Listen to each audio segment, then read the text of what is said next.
اللہ بھی دیکھ رہا ہے تمہاری تکلیف کو، اس نے تمہیں اس حال میں مبتلا کیا ہے اور وہی دلوں کی ہر راز سے واقف بھی ہے۔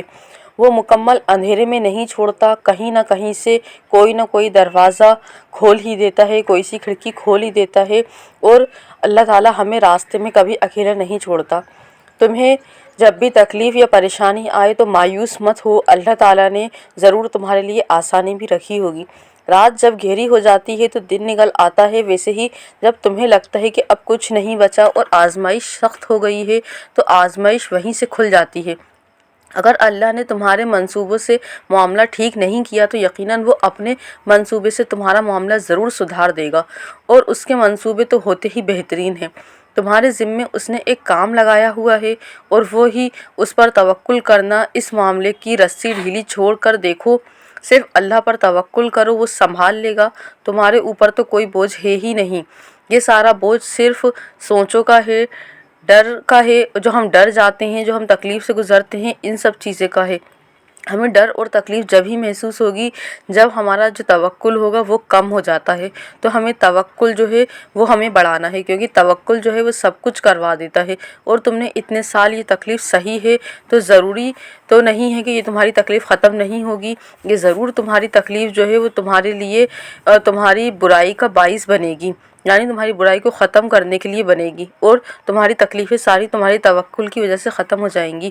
یہ تکلیف جو ہے یہ تمہیں ہمیشہ نہیں رہے گی، تکلیف کے بعد آسانی آئے گی۔ تمہاری کتنی ہی تمہاری لائف میں تکلیف کیوں نہ ہو، اللہ تعالیٰ کا وعدہ ہے کہ ہر مشکل کے ساتھ آسانی ہے، تو یقین رکھو اللہ تعالیٰ نے ہر مشکل کے ساتھ تمہارے لیے آسانی رکھی ہے۔ کچھ پریشانیاں تو جو ہیں وہ ہمارے گناہوں کی وجہ سے ہی آتی ہیں، اور اللہ تعالیٰ تو معاف کر دیتا ہے، وہ ناراض نہیں ہوتا، وہ بس آزماتا ہے۔ انسان سے جب سجدے کی توفیق نہیں چھینتا، نہ تو اللہ تعالیٰ اپنے بندے کو بھوکا نہیں سونے دیتا، تو آپ کیسے کہہ سکتے ہیں کہ اللہ تعالیٰ آپ سے ناراض ہو گیا؟ اگر آپ مشکل پریشانی میں بھی، مشکل حالاتوں میں بھی اللہ تعالیٰ کے سجدے کر رہے ہیں، اللہ تعالیٰ کو منا رہے ہیں، تو اللہ تعالیٰ آپ سے ناراض نہیں ہوا، بلکہ اللہ تعالیٰ تو اور اپنے آپ کے قریب کر رہا ہے آپ کو۔ اللہ کا ظرف جو ہے وہ بہت بڑا ہے۔ اللہ سے دوستی کر لیں، ہم اللہ سے خوف کھاتے ہیں، اس لیے کوئی باتیں اپنے دل میں رکھ لیتے ہیں اور اللہ تعالیٰ کو نہیں بتاتے۔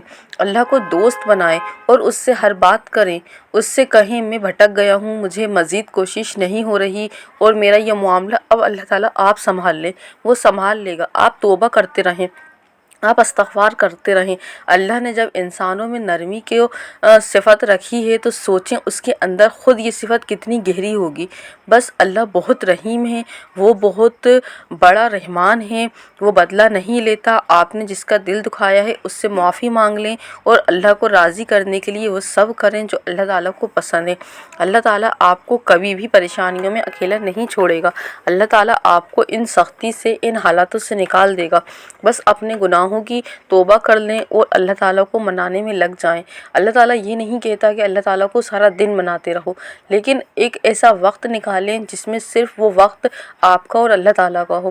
ہاں، ہم نمازیں پڑھتے ہیں، 5 وقت کی نمازیں بھی پڑھتے ہیں، لیکن کیا ہوتا ہے ہمارے پاس وقت نہیں ہوتا اللہ تعالیٰ سے بات کرنے کا، کیونکہ ہم بزی ہیں، ہماری جاب ہے یا ہمارا اسکول ہے، کالج ہے، تو ہم صرف نماز پڑھ کے اٹھ جاتے ہیں۔ لیکن ایک ایسا وقت بنائیں، ایک کوئی بھی فرض نماز کے بعد ایک ایسا وقت بنائیں، آپ وہ عشاء کے بعد بنا سکتے ہیں، اس میں اللہ تعالیٰ سے خوب باتیں کریں، اللہ تعالیٰ سے خوب دعائیں کریں، اور ایک تہجد کا وقت بنائیں، اس میں اللہ تعالیٰ سے اپنی دل کی باتیں کہیں اور اپنے گناہوں کی معافی مانگیں، اور جو کچھ آپ اللہ تعالیٰ سے چاہتے ہیں وہ اللہ تعالیٰ سے مانگ لیں۔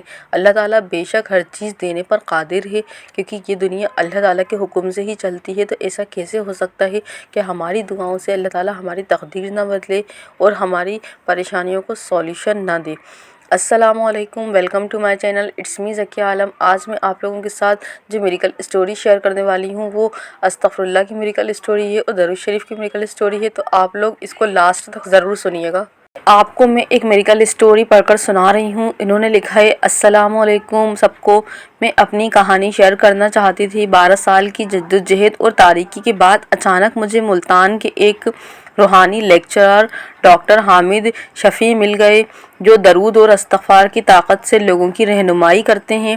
میں نے ان کے چیلنجز کو فالو کرنا شروع کر دیا اور ان کے لیکچر سننا شروع کر دیے اور انہیں باقاعدگی سے پڑھنا شروع کر دیا۔ میں نے رات اور دن پھر دعائیں مانگنا شروع کی اور صدیق دل سے معافی مانگی۔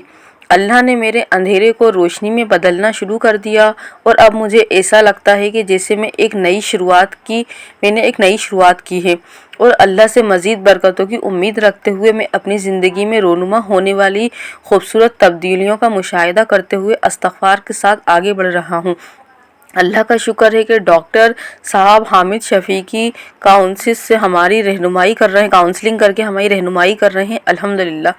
دیکھیں، یہ ان کی میڈیکل اسٹوری میں انہوں نے میریکلس یہ بتایا ہے کہ ان کی جو پریشانیاں چل رہی تھیں وہ اب سالو ہو چکی ہیں اور ان کی زندگی میں برکتیں آ گئی ہیں، اور اللہ تعالیٰ نے ان کی جو پاسٹ میں پریشانیاں رکھی تھیں اب ان کو ایسا لگتا ہے کہ نئی شروعات ہوئی ہے۔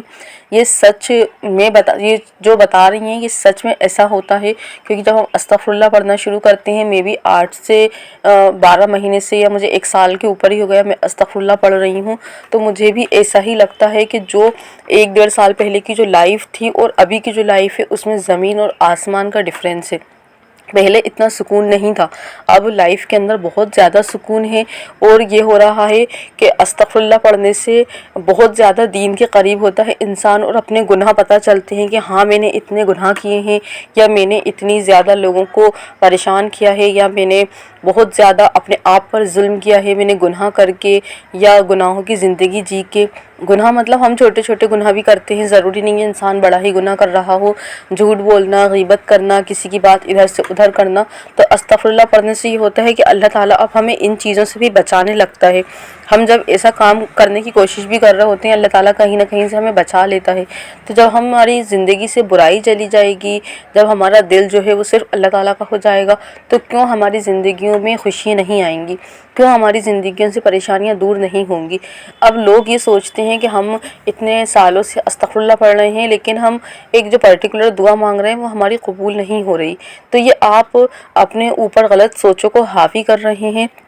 اگر آپ کی زندگی میں استغفر اللہ پڑھنے سے اس دعا کے علاوہ بھی تبدیلیاں آ رہی ہیں، تو یقیناً اللہ تعالیٰ آپ کو سکھا رہا ہے، اللہ تعالیٰ آپ کی اور زندگی کی جو آپ کے اندر گندگی یا ہمارے اندر جو گندگی بھری پڑی ہے پہلے اس کو کلین کر رہا ہے، پھر اللہ تعالیٰ وہ چیز بھی ہمیں دے دے گا۔ ہمارے نصیب میں اگر چیز وہ بہتر ہوگی جو ہم اللہ تعالیٰ سے مانگ رہے ہیں، ہم کیا کرتے ہیں کہ ہم ایک پرٹیکولر چیز کے پیچھے لگ جاتے ہیں، اور ہماری زندگی میں استغفر اللہ یا درود پڑھنے سے جو دوسری برکتیں آ رہی ہوتی ہیں ہم ان پر فوکس ہی نہیں کرتے، پھر ہم کہتے ہیں کہ ہماری دعائیں جو ہیں وہ قبول نہیں ہو رہی۔ تو ہمیں ایسا نہیں کرنا، ہم استغفر اللہ، درود شریف و تہجد پڑھنے سے ہماری زندگی میں جو بھی تبدیلیاں آ رہی ہیں ان کو بھی محسوس کرنا ہے کہ اللہ تعالیٰ نے ہماری زندگی میں پہلے کیا ہماری لائف تھی اور اب ہماری کیا لائف ہے۔ تو آپ لوگ کوشش کریں کہ آپ صرف ایک پرٹیکولر دعا کے پیچھے نہ لگ جائیں، پہلے اپنے اندر ہم دیکھیں کہ ہم کتنے غلط ہیں، ہم نے اللہ تعالیٰ کی کتنی نافرمانی کی ہے، اور ہم کتنے گناہ کی زندگی جیتے ہوئے آ رہے تھے، اور اب ہم کتنی پاک صاف والی زندگی جی رہے ہیں۔ اب جو سیکنڈ میڈیکل اسٹوری پڑھ کر سنا رہی ہوں، دیکھیں آپ اس کو دھیان سے سنیے گا۔ اس میں لکھا ہے، السلام علیکم، میں 12 سال سے خراب صحت کے ساتھ جدوجہد کر رہا ہوں۔ دوائی کھا کر بہت تکلیف ہوئی، اور تہجد کی جو نماز پڑھی میں نے، اللہ سے مغفرت کی دعا کی۔ میں نے بیماریوں کی بہت سی آزمائشوں سے گزر رہی تھی، اللہ کے بہت قریب ہوا ان آزمائشوں سے گزر کر۔ تب مجھے احساس ہوا کہ اللہ جس سے محبت کرتا ہے اسے آزماتا ہے، لیکن اس کو کبھی ترک نہیں کرتا، یعنی کہ ضائع نہیں کرتا۔ میں نے تہجد کی نماز جاری رکھی اور اللہ سے دعا کی کہ وہ مجھے اچھی چیزیں عطا فرمائے۔ تہجد کی نماز سے میرا جو جسم تھا وہ آہستہ آہستہ ٹھیک ہو رہا تھا۔ تہجد 2024 میں رمضان المبارک کے پورے مہینے میں نے تہجد پڑھی اور اللہ تعالیٰ سے دعا کی کہ وہ میرے جسم کو مکمل طور پر ٹھیک کر دے۔ جب رمضان کا مہینہ ختم ہوا تو میں نے اللہ سے توبہ کی اور اپنے گناہوں کی معافی مانگی۔ 6 مہینے سے مسلسل اللہ سے استغفار کر رہا ہوں، استغفر اللہ کو اپنے گناہوں کی معافی مانگ رہا ہوں۔ اللہ نے مجھے ایک اچھا شوہر اور نکاح کروایا اور میری صحت بالکل ٹھیک ہو گئی۔ مطلب ان کا اللہ تعالیٰ نے استغفر اللہ کی برکت سے نکاح کروا دیا اور ان کی صحت کو بھی ٹھیک کر دیا۔ اللہ نے مجھے شفا دی۔ میں اپنی صحت کے بارے میں دل سے شکستہ تھی، پھر اللہ نے مجھے یقین دلایا اگر تم میرے پاس استغفار کے لیے آؤ تو میں تمہیں وہ چیز دوں گا کہ تمہیں جس کی ضرورت ہے۔ اب طبیعت ٹھیک ہو گئی ہے اور میں مرتے دم تک اللہ سے معافی مانگتی رہوں گی۔ یہ دیکھیں کتنی اچھی میڈیکل اسٹوری ہے۔ جیسا دیکھیں ابھی میں نے بتایا ہی تھا کہ ہم استغفر اللہ ایک پرٹیکولر چیز کے لیے کر رہے ہوتے ہیں یا تہجد اس کے لیے پڑھ رہے ہوتے ہیں، لیکن دیکھیں ان کی اسٹوری سے ہمیں کیا سیکھنے کو ملا۔ یہ اپنی جو بیماری تھی اللہ تعالیٰ سے اس کی شفا مانگ رہی تھیں اور اس کے لیے دعائیں اللہ تعالیٰ سے کر رہی تھیں، لیکن اللہ تعالیٰ نے ان کی طبیعت تو ٹھیک کی ہی کی، لیکن ان کو ایک بہترین شوہر بھی عطا کیا اور ان کی شادی ایک بہت اچھی جگہ اللہ تعالیٰ نے کروا دی۔ تو یہ استغفر اللہ کی برکت سے ہوا، یہ تہجد کی برکت سے ہوا۔ اور میں نے بتایا تھا ابھی آپ لوگوں کو کہ ہم ایک پرٹیکولر چیز کے لیے دعا مانگ رہے ہوتے ہیں لیکن اللہ تعالیٰ اور بھی ہماری لائف میں میریکل کر رہا ہوتا ہے۔ تو جیسے یہ اپنی صحت کے لیے دعائیں مانگ رہی تھیں، لیکن اللہ تعالیٰ نے ان کی زندگی میں ایک اور میریکل اس کے ساتھ کیا کہ ان کی شادی بھی کروا دی، کیونکہ ان کی صحت خراب تھی۔ پہلے ان کی صحت صحیح کی، پھر ان کی شادی کروائی اور انہیں بہترین شوہر سے بھی نوازا۔ تو اللہ تعالیٰ ایسے ہماری زندگی میں میریکلز کرتے ہیں اور اللہ تعالیٰ ہی ہمیں بہتر جانتے ہیں۔ تو اللہ تعالیٰ سے کسی بھی چیز کے لیے ضد نہ لگائیں۔ آپ کا کام ہے صرف اللہ تعالیٰ سے استغفر اللہ کرنا، اللہ تعالیٰ کی عبادت کرنا، اور جو بھی آپ درود پڑھتے ہیں یا تہجد پڑھتے ہیں آپ بس پڑھتے رہنا، اور پھر جو اللہ تعالیٰ آپ کے لیے کر رہے ہیں وہ آپ اس کو دیکھتے رہیں، اور بس اللہ تعالیٰ بہترین کرنے والے ہیں۔